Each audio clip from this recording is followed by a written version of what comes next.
Hello students, welcome to SSD chemistry classes. कैसे हैं आप सभी लोग? आप सभी को रक्षाबंधन के इस त्योहार पर बहुत बहुत शुभकामनाएं। आज हम ऑर्गेनिक केमिस्ट्री का जो हमारा फर्स्ट चैप्टर था एल्केन एंड हेलोएरिन्स, उसकी हम 4 वीडियोस पहले ला चुके हैं, जिनमें हमने chemical properties of halo alkane हम पढ़ रहे थे। तो उसमें मैंने SN1 रिएक्शन आपको पढ़ा दी थी और आज हमें कवर करनी है SN2 रिएक्शन। तो आज हम SN2 रिएक्शन को पूरा समझेंगे, उसके मैकेनिज्म भी समझेंगे और उसके अंदर क्या क्या चीजें स्पेशल होती हैं इसके अंदर वो भी हम देखेंगे। और SN2 रिएक्शन किन किन चीजों पर डिपेंड करता है वो सारी चीजें भी हम पढ़ेंगे। तो चलिए आज की वीडियो स्टार्ट करते हैं अपनी SN2 रिएक्शन। SN2 इसका जो पूरा नेम है वो लिख लेते हैं हम पहले। Nucleophilic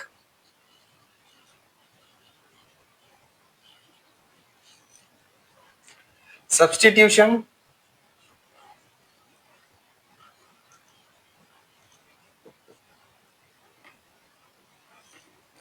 बाइमोलिकुलर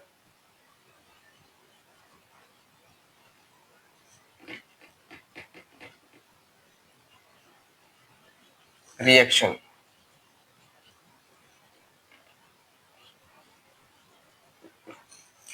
nucleophilic substitution bimolecular reaction Hindi में भी लिख देता हूं मैं। नाभिक स्नेही प्रतिस्थापन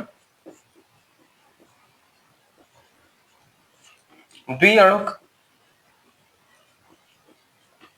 अभिक्रिया। नाभिक स्नेही प्रतिस्थापन द्विअणुक अभिक्रिया, इंग्लिश में इसे कहते हैं न्यूक्लियोफिलिक सब्स्टिट्यूशन बाइमोलिकुलर रिएक्शन। तो आज हमें इसके बारे में पढ़ना है। तो देखिए, एक मैं इसके एग्जांपल से स्टार्ट करता हूं। जैसे हमें रिएक्शन करवाई, जैसे हमने रिएक्शन करवाई CH3 X की रिएक्शन KOH से, ठीक है। और हमने कोई यहाँ पर सॉल्वेंट लिया, सॉल्वेंट के रूप में हमने जैसे एसीटोन ले लिया CH3 COCH3। जब इनकी रिएक्शन होगी तब क्या होगा, OH यहाँ से टूटेगा, OH पर नेगेटिव चार्ज है, Cl यहाँ से टूटेगा, ब्रेक होगा, इस पर भी नेगेटिव चार्ज है, ठीक है।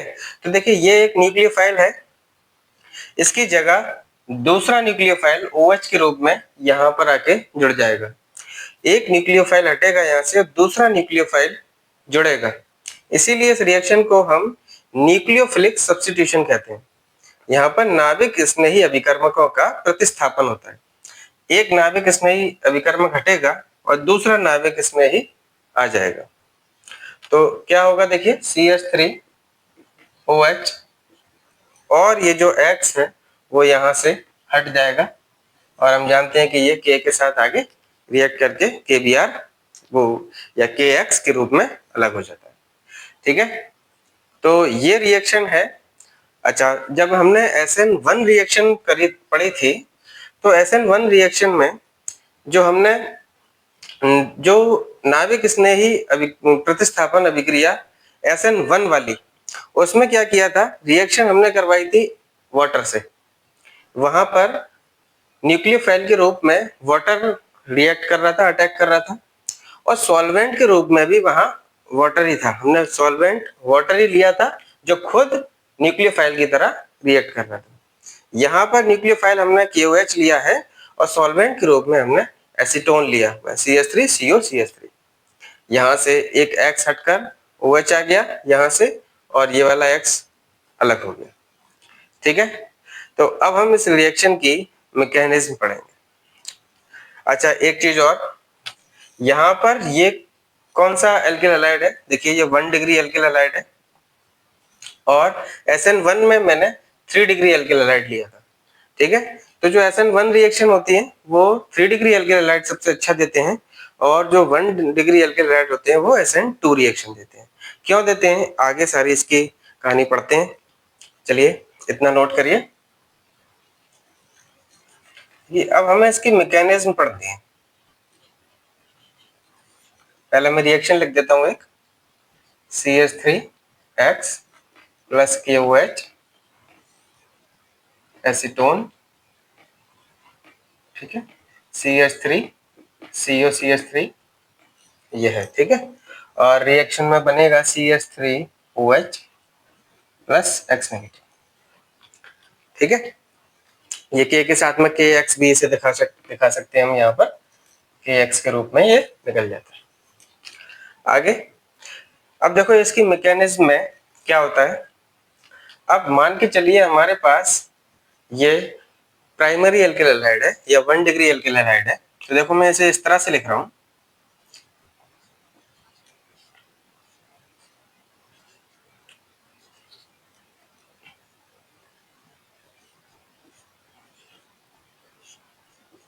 ये, ठीक है।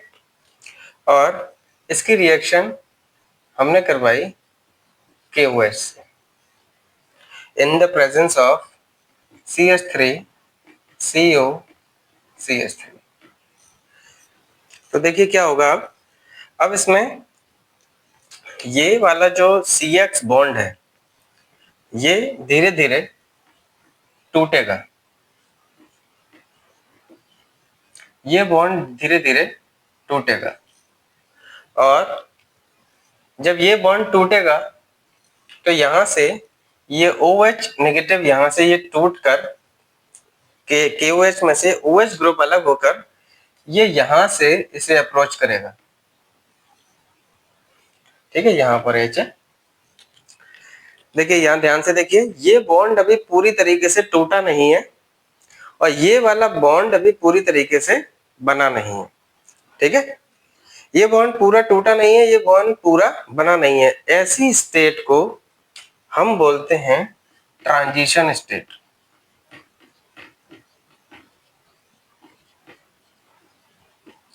ठीक है। हिंदी में इसको कहते हैं संक्रमण अवस्था।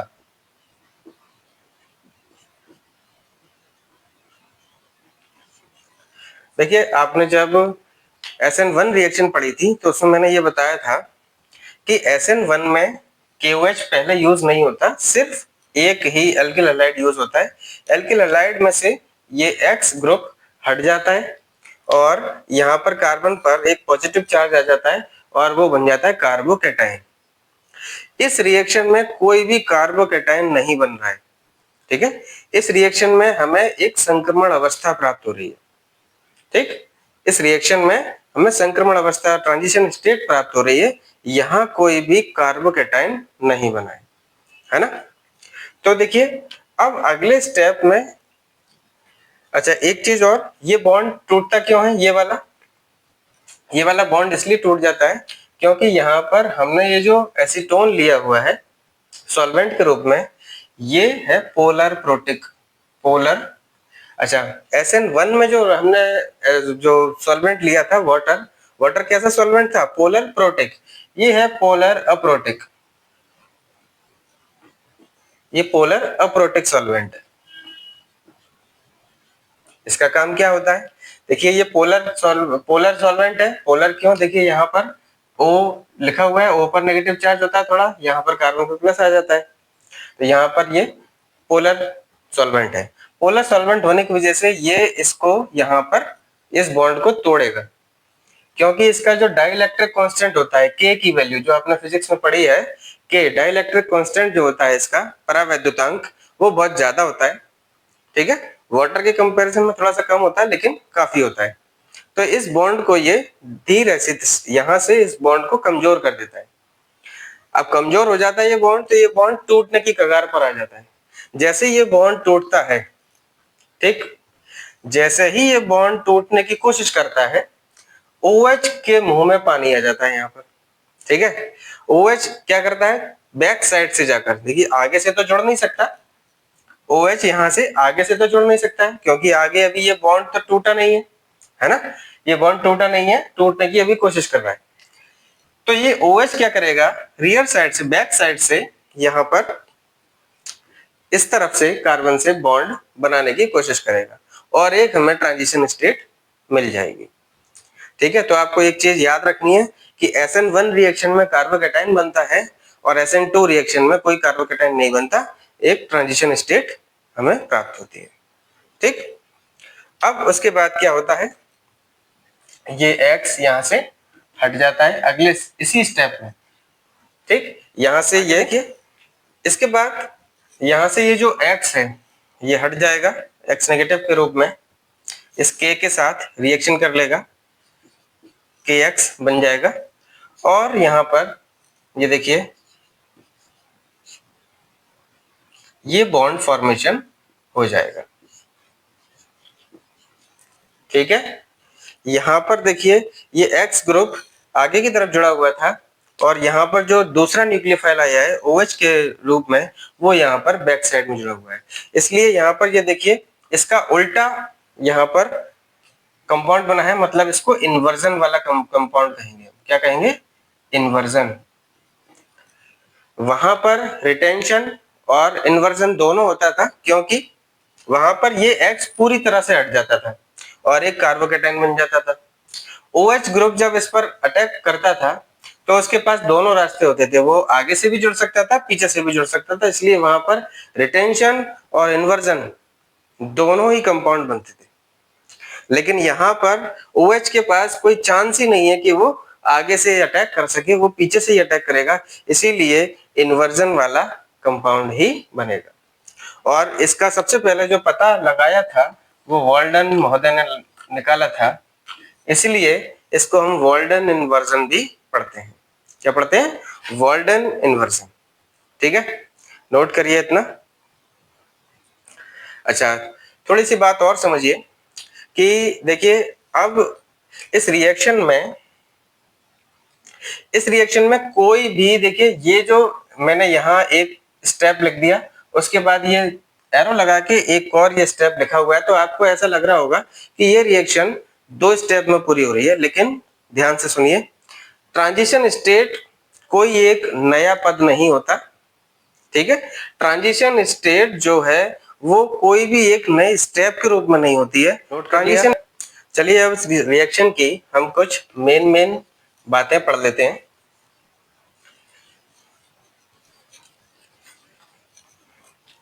देखिए पहली बात तो ये कि इस रिएक्शन को SN2 रिएक्शन हम क्यों कहते हैं।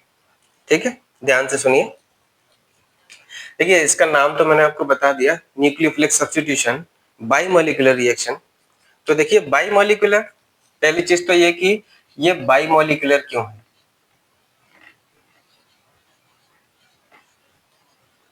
बाइमोलिकुलर मतलब दो अणु, इस जिस रिएक्शन में दो अणु यूज हो रहे हैं वो बाइमोलिकुलर रिएक्शन होगी, 2 मॉलिक्यूल्स यूज हो रहे हैं। देखिए जो हमने SN1 रिएक्शन पढ़ी थी तो SN1 में क्या था कि कोई एक ही, सबसे पहले एक एल्किल हैलाइड ही आ रहा था। अच्छा, उससे पहले एक और बात समझिए, ये जो रिएक्शन लिखी हुई है पूरी, ये एक ही रिएक्शन है, पूरी सिंगल एक ही रिएक्शन है ये। तो इसका जो रेट डिटरमाइनिंग स्टेप होता है, रेट डिटरमाइनिंग स्टेप मतलब वेग निर्धारक पद, इस रिएक्शन का जो वेग निर्धारक पद है वो यही है, पूरा एक ही। ठीक है, इस रिएक्शन का पूरा, यहाँ भी ये भी पूरा एक ही पद है, चाहे वो RDS यहाँ लिखो चाहे वहां लिखो, वो पूरा एक ही पद है ना।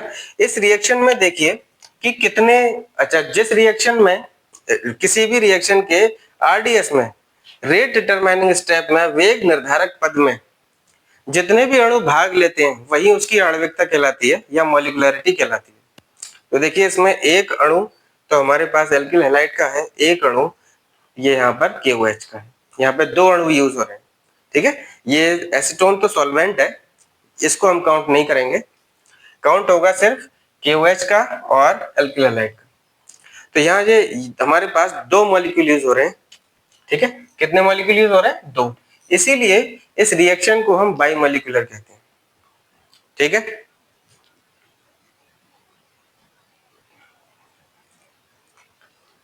अगर हम इस रिएक्शन का रेट निकालें, मतलब इसकी दर निकालें, तो R is equal to K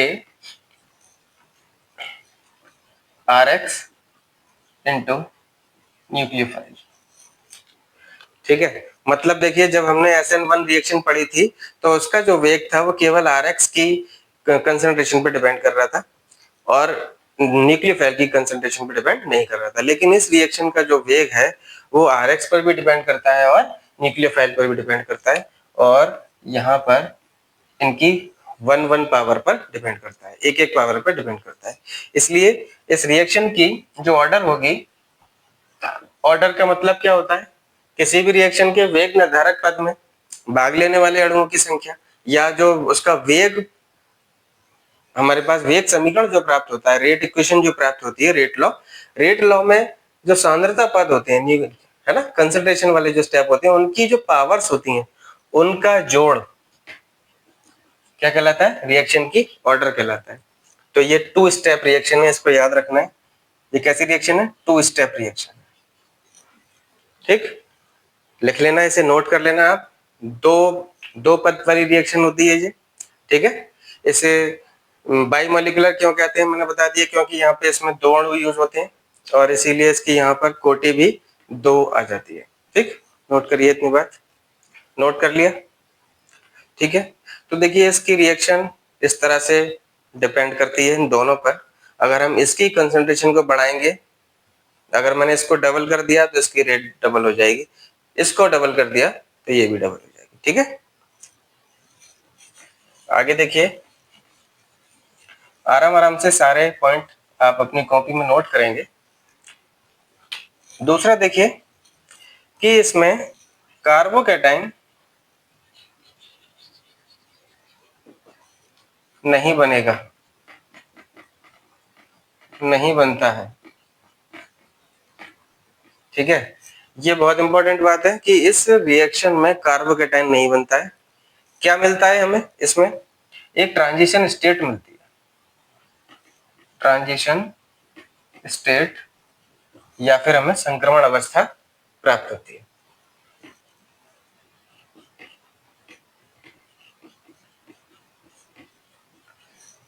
reason क्या है इसका? देखिए, रीजन ये है कि पहली चीज तो ये कि अगर हम यहाँ पर हमने 1 डिग्री एल्किल हैलाइड लिया हुआ है, 1 डिग्री एल्किल हैलाइड का अगर हम कार्बोकैटायन बनाने की कोशिश भी करें, देखिए यहाँ पर जैसे CH3X लिखा हुआ है, अगर मैं यहाँ से CH3 पॉजिटिव यहाँ लिख दूं और X निकल गया, मान के चलिए रिएक्शन इस तरह से हो रही है। अच्छा, मैंने आपको यहाँ पर कार्बोकैटायन की स्टेबिलिटी का ऑर्डर भी बताया था, उसमें बताया था कि 3 डिग्री जो कार्बोकैटायन है वो सबसे ज्यादा स्टेबल होता है, फिर उसके बाद 2 डिग्री और लास्ट में सबसे कम स्टेबल जो होता है 1 डिग्री एल्किल हैलाइड होता है, ठीक है। तो 1 डिग्री एल्किल हैलाइड का तो हमें कार्बोकैटायन तो वैसे भी प्राप्त नहीं होगा, हमें क्या प्राप्त होगा? सिर्फ एक ट्रांजिशन स्टेट प्राप्त होगी, ठीक है। और ट्रांजिशन स्टेट भी कैसे प्राप्त हो रही है कि यहाँ पर ये बॉन्ड टूट जाता है, टूटने की कोशिश करता है, पूरी तरह से नहीं टूटता। तो जैसे जैसे ये टूटने की कोशिश करता है, OH इसके पास पीछे से अटैक करने की कोशिश करता है और यहाँ पर एक बॉन्ड फॉर्मेशन होने की कोशिश होती है। तो ये बॉन्ड टूटता रहता है, ये बॉन्ड क्रिएट होता है, यहाँ पर हमें एक ट्रांजिशन स्टेट मिल जाती है, ठीक है। दूसरा पॉइंट ये है कि कार्बोकैटायन नहीं बनता कोई भी, हमें एक ट्रांजिशन स्टेट मिलती है। आगे देखिए तीसरा पॉइंट। तीसरी बात ये देखिए कि आपके मन में एक बात आ रही होगी कि देखिए जब कार्बन की ये चारों वैलेंसी फुलफिल हैं, पूरी भरी हुई हैं, तो ये OH किस तरह से यहाँ पर अपने इलेक्ट्रॉन दे रहा है कार्बन को, ठीक है। कार्बन की सारी वैलेंसी पूरी है, फिर भी OH यहाँ पर इलेक्ट्रॉन डोनेट कर रहा है। तो कैसे करता है वो? देखिए कि जो न्यूक्लियोफाइल होता है अपने लोन पेयर कार्बन की एंटी बॉन्डिंग ऑर्बिटल्स में देता है। इस चीज को नोट करेंगे, ठीक है। देखिए जो कार्बन, ये वाली बॉन्ड कार्बन के साथ में ये जो बॉन्ड बन रहा है ये तो बॉन्डिंग है, और यहाँ पर देखिए ये स्पेस पूरा खाली है, इसे एंटी बॉन्डिंग बोलते हैं, ठीक है, एंटी बॉन्ड बोलते हैं। तो एंटी बॉन्ड वाला तो पूरा स्पेस खाली पड़ा हुआ है, ये बॉन्ड क्या है, पूरा एक स्पेस ही तो होता है ना। तो ये OH क्या करेगा, अपने बॉन्ड यहाँ पर दे देगा, तो ये बन जाएगा बॉन्ड और ये बन जाएगा एंटी बॉन्डिंग। ठीक है, ये एंटी बॉन्ड हो जाएगा और ये बॉन्ड हो जाएगा। यहाँ पर जब क्रिएट होने के बाद यहाँ पर ये बॉन्डिंग बन गई, ये बॉन्ड हो गया, और ये वाला जो एरिया हो गया वो खाली हो गया, इसे हम एंटी बॉन्डिंग कहेंगे। जैसे यहाँ पर एंटी बॉन्डिंग खाली है, तो जो न्यूक्लियोफाइल आता है OH, वो अपने इलेक्ट्रॉन यहाँ पर दान दे देता है। ठीक है, नोट करिए। अब उसके बाद चौथा पॉइंट है बड़ा इंपॉर्टेंट, सॉल्वेंट। देखिए सॉल्वेंट हमने कैसा लिया है, पहली चीज तो वो सॉल्वेंट पोलर होना चाहिए। ठीक है, पोलर मतलब उसमें नेगेटिव और पॉजिटिव चार्ज आयन होने चाहिए। उसके अंदर एक डाइइलेक्ट्रिक प्रॉपर्टी आ जाती है। जब ऐसा होता है तो डाइइलेक्ट्रिक प्रॉपर्टी आ जाती है, और डाइइलेक्ट्रिक प्रॉपर्टी की वजह से वो एल्किल हैलाइड के इस बॉन्ड को वीक कर सकता है। ठीक है, इस बॉन्ड को वीक कर सकता है। जितना ज्यादा डाइइलेक्ट्रिक कांस्टेंट होगा उसका, परावैद्युतांक जितना ज्यादा होगा, उसकी वजह से ये जो बॉन्ड है वो ढीली पड़ जाएगी, ये बॉन्डिंग स्लो, बहुत ही ज्यादा वीक हो जाएगी। और वीक होने की वजह से ये बॉन्ड धीरे धीरे टूटने की कगार पर आ जाएगा, और OH यहाँ पर पीछे से एंटी बॉन्डिंग बनाने की कोशिश करेगा। ठीक है, अब उसके बाद देखिए कि हमारे सॉल्वेंट की दो प्रॉपर्टी थी, एक पोलर भी है और दूसरा वो अप्रोटिक है। पोलर है और अप्रोटिक है। अप्रोटिक का मतलब, जैसे देखिए मैंने जो SN1 रिएक्शन करवाई थी, SN1 में हमने वाटर यूज किया था। वाटर पोलर है और प्रोटिक भी है, मतलब ऐसा सॉल्वेंट जिसके जो पोलर तो हो लेकिन उसके पास प्रोटॉन भी हो। प्रोटॉन मतलब H पॉजिटिव। H पॉजिटिव ये क्या कर रहे थे, H पॉजिटिव जैसे यहां पर देखिए O के पास में ये जो H पॉजिटिव थे,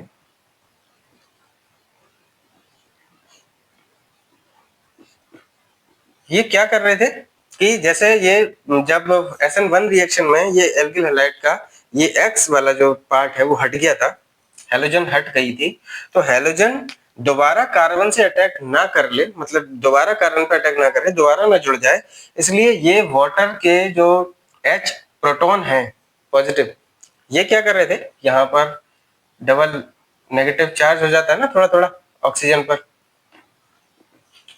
और ये जो हाइड्रोजन है इन पर पॉजिटिव चार्ज होता है और हैलोजन पर नेगेटिव, तो हैलोजन का नेगेटिव चार्ज को ये सब कुछ फंसा के रखते हैं। हाइड्रोजन अपने में अपने पास फंसा लेते हैं, और वाटर की प्रेजेंस की वजह से ये जो X है, एक बार जब इससे निकल जाता है तो दोबारा इस पर रिएक्शन नहीं कर सकता, अटैक नहीं कर सकता। ठीक है, तो लेकिन यहाँ पर ऐसा हमें जरूरत ही नहीं है, क्योंकि अब यहाँ पर ये है हमारे पास अप्रोटिक सॉल्वेंट। अप्रोटिक सॉल्वेंट के पास कोई भी प्रोटॉन नहीं होता है। ठीक है, तो जब प्रोटॉन नहीं होता तो ये X को फंसा ही नहीं सकता, है ना।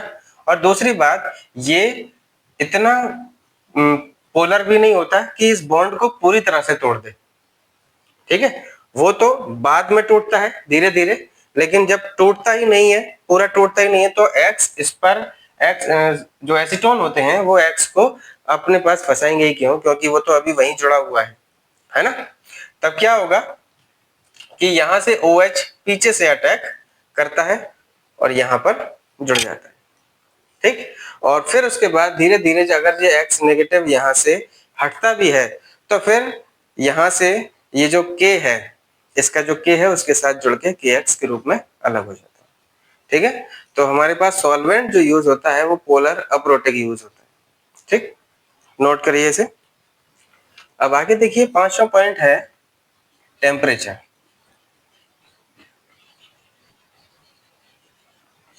टेम्परेचर देखिए, चाहे SN1 रिएक्शन हो या SN2 रिएक्शन हो, ठीक है, ये दोनों ही रिएक्शन एक्सोथर्मिक है। एक्सोथर्मिक मतलब ऊष्मा क्षेपी रिएक्शन है ये।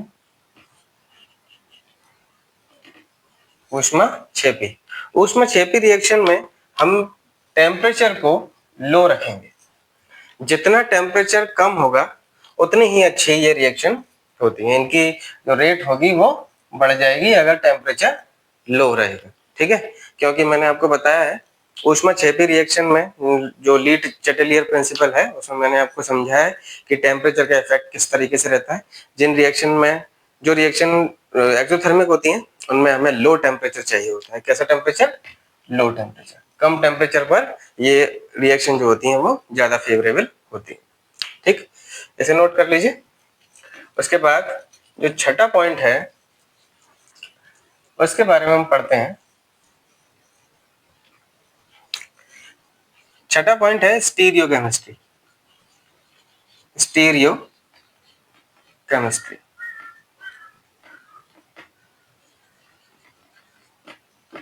स्टीरियोकेमिस्ट्री का मतलब क्या है? देखिए, SN1 रिएक्शन में क्या हो रहा था कि ये X यहाँ से हट गया था और X हटने के बाद OH के पास दोनों रास्ते थे।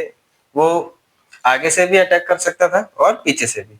इसलिए दो तरह के कंपाउंड बन रहे थे वहां पर। इन्वर्जन वाला कंपाउंड भी बन रहा था और एक रिटेंशन वाला भी कंपाउंड बन रहा था। लेकिन यहाँ पर कोई कार्बोकेटाइन तो हमें मिल नहीं रहा, यहाँ पर सिर्फ एक ट्रांजिशन स्टेट प्राप्त हो रही है। तो इसमें OH के पास सिर्फ एक ही ऑप्शन है कि वो बैक साइड से ही अटैक करेगा। इसलिए यहाँ पर हमेशा इन्वर्जन वाला कंपाउंड ही बनेगा। ठीक है, और इन्वर्जन वाला ये मैंने आपको बताया था कि इसकी खोज सबसे पहले वाल्डन ने की थी, इसलिए इस इन्वर्जन को हम वाल्डन इन्वर्जन भी कहते हैं। आप इसे नोट कर लीजिए। इसके बाद अब हमें पढ़ना है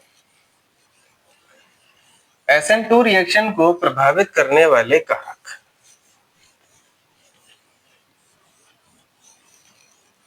को प्रभावित करने वाले कारकों में सबसे पहले पढ़ेंगे नेचर ऑफ एल्किल हैलाइड।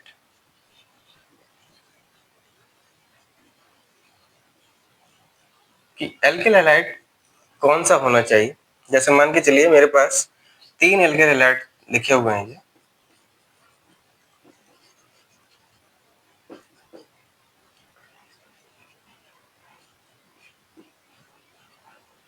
एक ऐसे भी लिख लेते हैं और एक इस तरह से, और चलो 4 लिख लेते हैं, एक और ये वाला। ठीक है, आपको पता है, देखिए ये 3 डिग्री एल्किल हैलाइड है, ये 2 डिग्री, ये 1 डिग्री और ये भी 1 डिग्री है, लेकिन हम इसको मिथाइल हैलाइड बोलते हैं। ठीक है, मिथाइल हैलाइड। तो इसमें ये देखकर बताइए कि सबसे अच्छी SN2 रिएक्शन कौन देगा। हमें SN2 रिएक्शन अच्छी चाहिए तो इनमें से कौन सा हमें एल्किल हैलाइड यूज करना चाहिए। देखिए, रिएक्शन होनी है KOH से, OH आएगा और बैक साइड से अटैक करेगा। तो ये यहाँ देखिए, OH को अटैक करने के लिए इस तरफ जब इस कार्बन से के पास आएगा तो ये देखिए कार्बन, इस कार्बन के पास देखिए यहाँ पर ये जो C जुड़ा हुआ है उसके पास 3 कार्बन है इस तरह से। यहाँ पर भी इस कार्बन पर देखिए यहाँ 3 कार्बन है, ऐसे ही यहाँ भी है। देखिए कितनी सारी भीड़ है यहाँ पर। ठीक है, इस भीड़ को हम बोलते हैं स्टेरिक हिंड्रेंस। क्या बोलते हैं? Steric hindrance. ये स्टेरिक हिंड्रेंस जितनी ज्यादा होगी उतनी ही रिएक्शन कम होगी। OH को पीछे से आने के लिए इतनी आसानी से आसान नहीं है पीछे से जुड़ना। यहाँ पर देखिए कितने बड़े बड़े अणु जुड़े हुए हैं, तो OH यहाँ पर आसानी से आके नहीं जुड़ सकता। ठीक है, यानी कि 3 डिग्री जो एल्किल हैलाइड होगा उसमें OH का अटैक इतनी आसानी से नहीं होगा। तो 3 degree alkyl halide SN2 reaction के लिए बिल्कुल भी फेवरेबल नहीं है। आगे देखिए, ये 2 डिग्री एल्किल हैलाइड है, यहाँ पर थोड़ा सा स्टेरिक हिंड्रेंस कम हुआ है इसके अकॉर्डिंग। ठीक है। इसके कंपैरिजन में देखेंगे तो यहाँ पर इस तरफ का तो सेम है और यहाँ भी सेम है, लेकिन ये वाला थोड़ा सा स्टेरिक हिंड्रेंस कम हो गया। उसके बाद 2 डिग्री के बाद 1 डिग्री में 1 डिग्री में जो इस वाले कार्बन पर जब यहाँ से हटेगा ये और इस पर यहाँ से जब जुड़ने की कोशिश करेगा तो OH को जुड़ने के लिए ज्यादा मौका मिलेगा।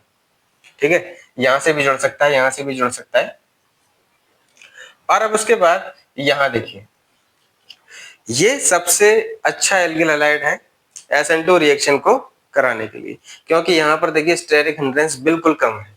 अगर हम इस इन H को इस तरह से दिखा दें तो देखिए यहाँ पर बेशक हाइड्रोजन 3 इस कार्बन पर जुड़े हुए हैं, लेकिन ये हाइड्रोजन बहुत छोटे छोटे अणु हैं और केवल एक ही अणु है। कार्बन तो काफी बड़ा अणु होता है। C के बाद, इस वाले C के बाद ये C जुड़ा हुआ है और फिर इस C से 3 कार्बन और जुड़े हुए हैं, तो ये तो एक बड़ा अणु हो गया, लेकिन यहाँ पर सिर्फ एक छोटा सा ही अणु जुड़ा हुआ है, इसलिए ये रिएक्शन बड़ी आसानी से होगी। ठीक है, तो SN2 रिएक्शन कौन सबसे अच्छा देगा? ये तो सबसे गंदा एल्किल हैलाइड है SN2 को कराने के लिए। उसके बाद 2 डिग्री से अच्छी हो जाएगी, फिर 2 डिग्री के बाद 1 डिग्री और 1 डिग्री से सबसे अच्छी होगी मिथाइल हैलाइड से। ठीक है, 2 डिग्री भी इतनी आसानी से नहीं होगी, 1 डिग्री हो जाएगी बहुत अच्छे से और मिथाइल तो बहुत अच्छे से। ठीक है, तो अब एक बात याद रखिए, इस रिएक्शन की जो रेट होती है वो इनडायरेक्टली प्रोपोर्शनल होती है स्टेरिक हिंड्रेंस की। मतलब स्टेरिक हिंड्रेंस जितनी ज्यादा उतना ही इस रिएक्शन का वेग कम होगा, स्टेरिक हिंड्रेंस जितनी कम होगी उतना ही ज्यादा इस रिएक्शन का वेग होगा। ठीक है, नोट कर लीजिए इसे। ट्रांजिशन स्टेट,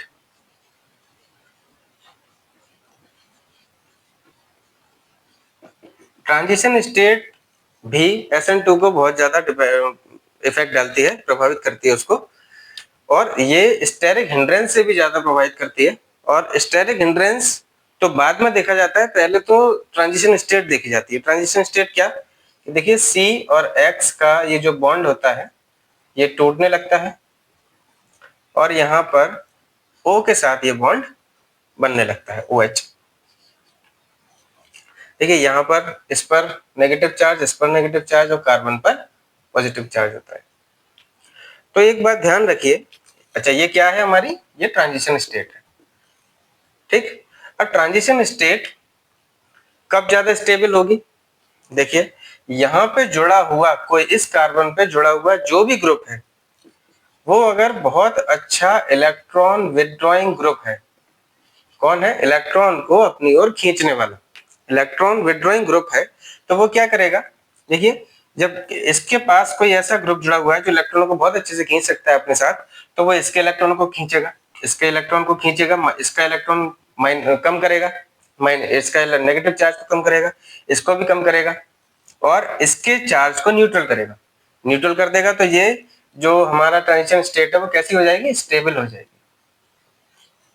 ठीक है, और जितनी ज्यादा ट्रांजिशन स्टेट स्टेबल होगी उतना ही इस रिएक्शन का रेट होगा। Rate of SN2 will be more. ठीक है, तो यहां पर जुड़ा हुआ जो ग्रुप है अगर वो इलेक्ट्रॉन विथड्रॉइंग ग्रुप है तो यहां पर क्या होगा? ट्रांजिशन स्टेट ज्यादा स्टेबल हो जाएगी। वो क्या करेगा कि इसके भी इलेक्ट्रॉन को खींचेगा, इसके भी इलेक्ट्रॉन को खींचेगा, जिससे ये दोनों इलेक्ट्रॉन मतलब जो इसके जो चार्ज है वो बराबर हो जाएगा और जब यहाँ पर इलेक्ट्रॉन लाके दे देगा वो, तो इसका चार्ज भी बैलेंस हो जाएगा, न्यूट्रल हो जाएगा, जिसकी वजह से ट्रांजिशन स्टेट स्टेबल हो जाएगी। जितनी ज्यादा ट्रांजिशन स्टेट स्टेबल होगी उतनी ही इस रिएक्शन की रेट होगी। ठीक है, नोट करिए, एक क्वेश्चन से समझते हैं इसे। देखिए अगर ऐसा लिखा हुआ है CH3CO CH2Cl और एक ऐसा लिखा है CH3Cl, दूसरा तीसरा है CH3CH2Cl और चौथा है CH3C CH3CH और Cl।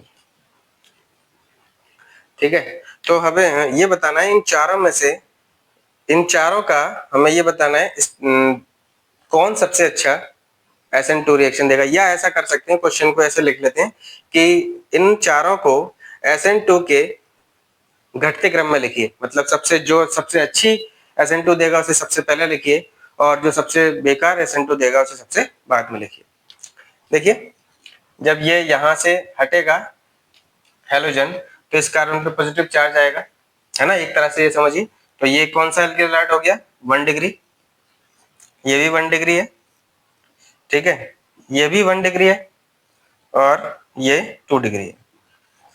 तो ये देखिए, मैंने सबसे पहले बताया था कि आपका मिथाइल तो सबसे अच्छा होता ही है, तो इसको मैं ABCD नाम दे दूं तो ज्यादा अच्छा रहेगा, A B C और D। सबसे अच्छा बी के बाद C, और सेकंड डिग्री एल्किल हैलाइड है, ये तो कम रिएक्शन देगा, SN2 को बहुत ही कम देता है जी। और अब बात इसकी करते हैं।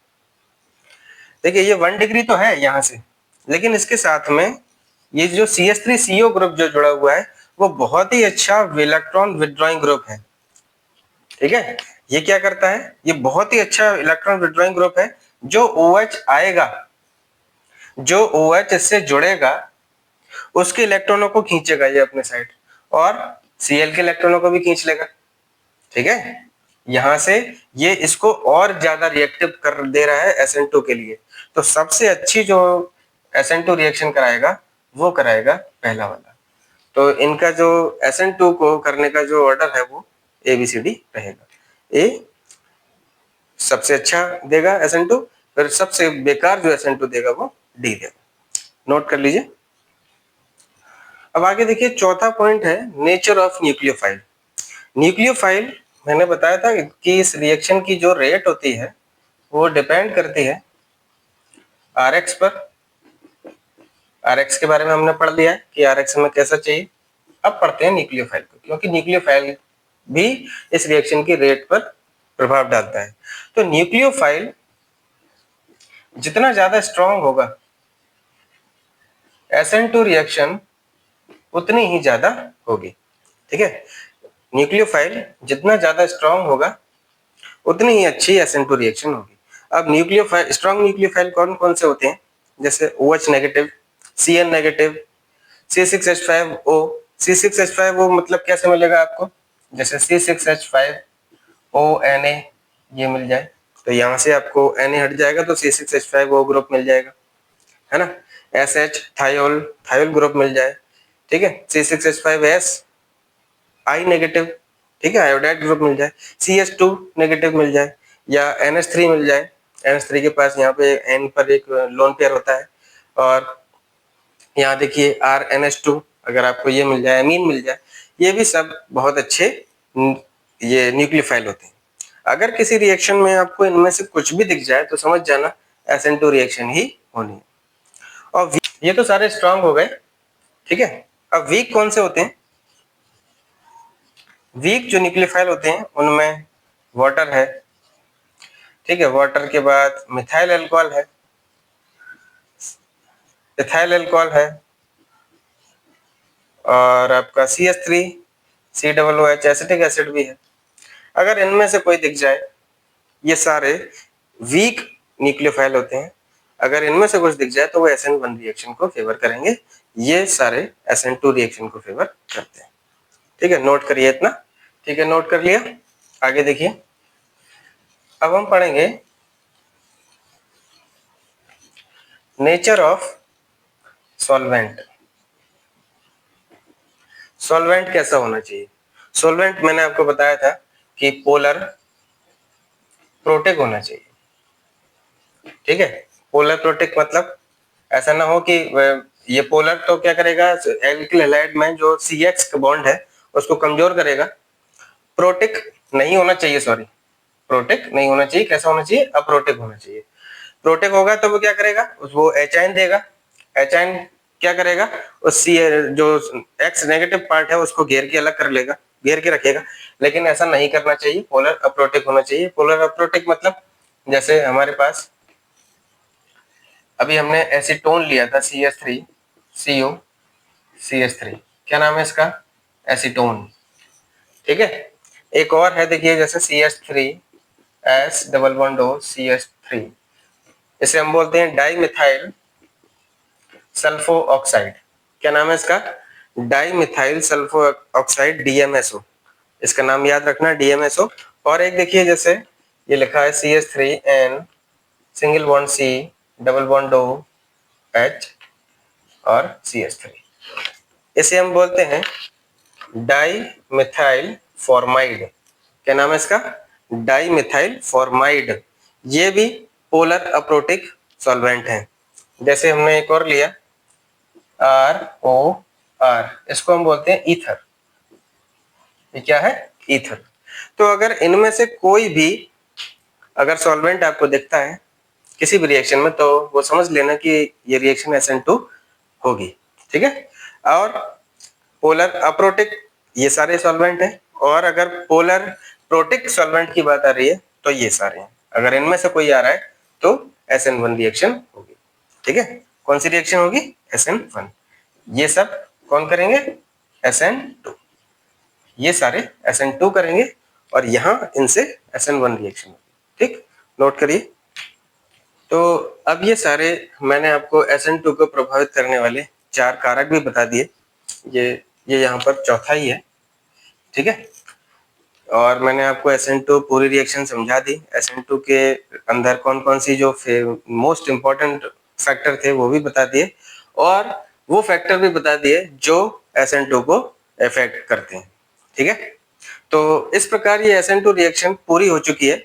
इसको आप अच्छे से कॉपी में नोट करिए, रिवाइज करिए बार बार, और ना समझ में आए तो वीडियो को दोबारा देखिए, और आप इस रिएक्शन को पूरा कंप्लीट एकदम से याद रखिए, क्योंकि ये रिएक्शन पेपर में बहुत पूछी जाती है। इंपॉर्टेंट रिएक्शन है SN1 या SN2। ठीक है। SN1 भी आप दोबारा देखिए, और उसके साथ साथ फिर ये SN2 भी देखिए, तो दोनों में आपको कंपैरिजन भी समझ में आएगा। ठीक है। तो आज की वीडियो में सिर्फ इतना ही। आगे इसके SN1 और SN2 के क्वेश्चन मैं एक शॉर्ट वीडियो में आपको समझाऊंगा। कुछ शॉर्ट वीडियो में हम समझेंगे। ठीक है। तो तब तक के लिए अपना ख्याल रखें, पढ़ते रहें। All the very best.